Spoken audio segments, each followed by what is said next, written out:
آپ کو سمجھنا ہے. فطرہ جو ہے ان افراد کا آپ کو نکالنا پڑتا ہے کہ جو آپ کے نان خور شمار ہوتے ہیں. اچھا ابھی میں یہ سب بہت بڑا مسئلہ ہے. یہ عربی میں اس کو ایلولا کہا جاتا ہے اور انگریزی میں ڈیپینڈنٹس، جو آپ پر ڈیپینڈنٹ ہو. مثلا کوئی شخص گھر میں کماتا ہے اور اس کی بیوی اس پر ڈیپینڈنٹ ہے، اپنی بیوی کا فطرہ نکالے گا. اس کی اولاد اس پر ڈیپینڈنٹ ہے، اس کا فطرہ نکالے گا. اچھا فارسی میں جب ترجمہ کرتے ہیں تو اصول مسائل، کیونکہ فارسی بیسیکلی فارسی زبان میں لکھی گئی کتاب ہے، اس کو اردو ترجمہ ہوتا ہے. فارسی میں ہوتا ہے نان خور، ڈیپینڈنٹ کو کہا جاتا ہے. اردو میں ترجمہ کرتے ہیں تو کہتے ہیں اس کے ہاں کھانا کھانے والا. یہ بہت بڑے اس مسئلے نے کنفیوژن پیدا کر دیا توضیح مسائل میں. اب مسئلہ ہے کہ اس کو کوئی اور اس کا متبادل لفظ بھی نہیں لا سکتے. عربی تو چلیں ایلولا، وہ ویسے کسی کو نہیں پتا ہوتا کہ کیا ہے. لیکن نان خور، یہ تو آپ کو بھی پتا ہے کہ وہ نان ہماری اردو میں بھی بولا جاتا ہے. نان خور یعنی جو آپ پر ڈیپینڈنٹ ہو، چاہے وہ آپ کے گھر کھانا نہ بھی کھائیں. مثلا کوئی شخص ہے، اس کا بیٹا ہے مثلا، نہیں پہلے ایک اور بھی بات بتا دوں، بلکہ اسی سے ابتدا کر دیتے ہیں. کسی کا بیٹا ہے اور وہ بیرون ملک پڑھنے گیا ہوا ہے، وہ تو اس کے گھر شب عید کھانا کھانے والا نہیں، لیکن اس کا فطرہ بھی، یعنی وہ اپنے باپ پر ڈیپینڈنٹ ہے، باپ اس کا خرچہ وہاں پر بھیج رہا ہے. اس بیٹے کا فطرہ جو دوسرے ملک میں، اس باپ کو نکالنا پڑے گا یہاں پر پاکستان میں. یہ اس کا نان خور ہے. نان خور سے مراد اردو میں ترجمہ کریں کھانا کھانے والا. لوگ کہیں گے بھائی کھانا کہاں کھا رہا ہے باپ کے یہاں، لیکن اس کا فطرہ بھی نکالنا پڑے گا. بہت سارے افراد میں نے جیسے پہلے بتایا تھا فقیر کو کھانا نہیں کھلاتے. یہ تو بھائی شب عید کھانا ہی کھا رہا ہے آ کے ہمارے گھر میں، دروازے میں بیٹھا، ہم نے کھانا دیا، لوگ بھی دیکھیں گے ہاں یہ ان کے گھر جو ہے، لیکن وہ آپ کے ڈیپینڈنٹس میں سے نہیں ہے. آپ ویسی چاہے وہ آپ کے گھر کھانا کھا رہا ہو، کھانا کھانے کا کوئی بھی تعلق فطرے سے نہیں. لیکن کیا کریں، وہ لفظ نان خور جو آ گیا ہے اس نے سارا مسئلہ کھڑا کر دیا. یہ کہ اس کے ترجمے ہیں. بہت سے لوگ مسجد میں افطاری نہیں بھجواتے. ان سارے افراد کا فطرہ ہم پر جو ہے وہ واجب ہو جائے گا. وہ کیا آپ پر لوگ کہیں گے کہ جتنے افراد ہیں یہ فلاں صاحب جنہوں نے افطاری بھجوائی ان کے اوپر ڈیپینڈنٹس میں سے ہیں ان کے. کوئی کہے گا؟ کبھی کوئی نہیں کہے گا.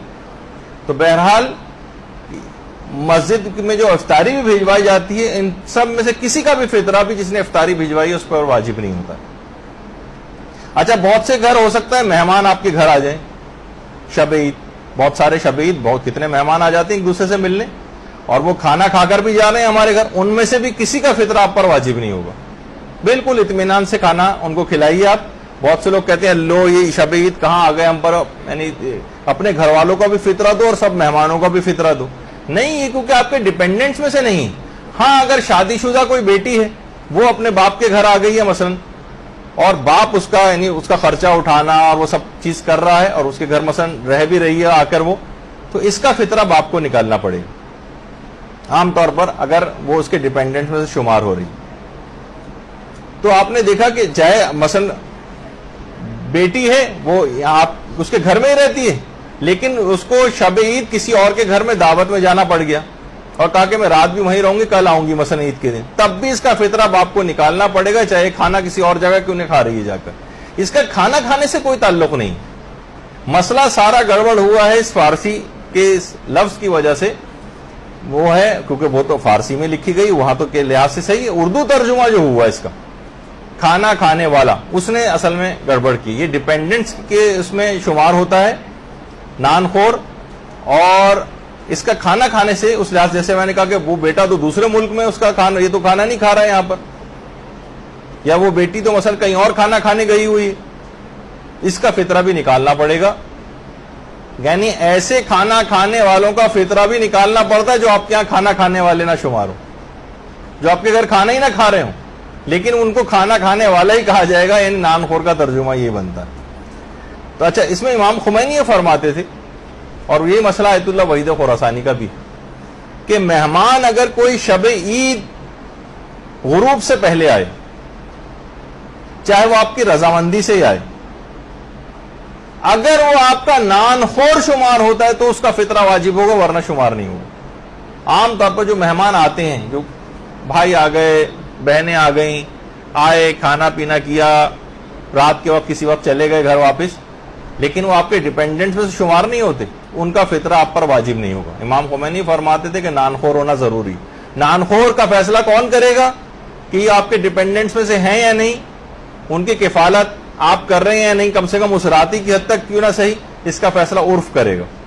اچھا، آقا خود یہ فرماتے تھے کہ اگر کوئی کسی شخص کو شب عید دعوت پر بلائے، چاہے وہ شخص غروب سے پہلے آ جائے، اس کا بھی فطرہ میزبان پر واجب نہیں ہوتا، کیونکہ یہ جو ہے اس کا نانخور شمار نہیں ہوگا۔ آیت اللہ خامنہ یہ فرماتے ہیں کہ ایک شب کا مہمان تو نانخور شمار ہوتا ہی نہیں، ایک رات میں کون سا کہ وہی آئے تو یہ اس پر ڈیپینڈنٹ ہو، یہ کہاں شمار ہوتا ہے، یہ آقا خامنہ ہی فرماتے ہیں۔ اس لحاظ سے جتنے بھی اس طرح کے مہمان ہیں وہ ایک رات کا ہی مہمان، وہ کہتے ہیں ایک رات کا مہمان تو ڈیپینڈنٹس میں سے ہوتا ہی نہیں۔ البتہ آقا سیستانی فرماتے ہیں کہ اگر وقتی طور پر بھی مہمان ہو لیکن وہ نانخور شمار ہو رہا ہو تو اس کا فطرہ میزبان پر واجب ہوتا ہے۔ نانخور شمار ہونا ضروری ہے، یہ بات دماغ میں کس کو سمجھانا بھی بڑا مشکل ہے کہ وہ ڈیپینڈنٹس میں سے آپ کے آ جائے، لوگ طے کرتے ہیں کہ اس کا سارا خرچہ اور سب کچھ ہے یہ فلاں شخص جو ہے اٹھا رہا ہے، جس طرح کفالت کی جاتی ہے نا، اس طرح سے آقا خامنہ فرماتے تھے ایک رات میں یہ فیصلہ ہونا بہت مشکل ہے کہ ایک رات کے مہمان کے لیے، لیکن آقا سیستانی فرماتے ہیں کہ جز وقتی مہمانی کیوں نہ ہو لیکن معاشرہ اس کو نان خور میں شمار کر رہا ہے تو اس کا فطرہ بھی میزبان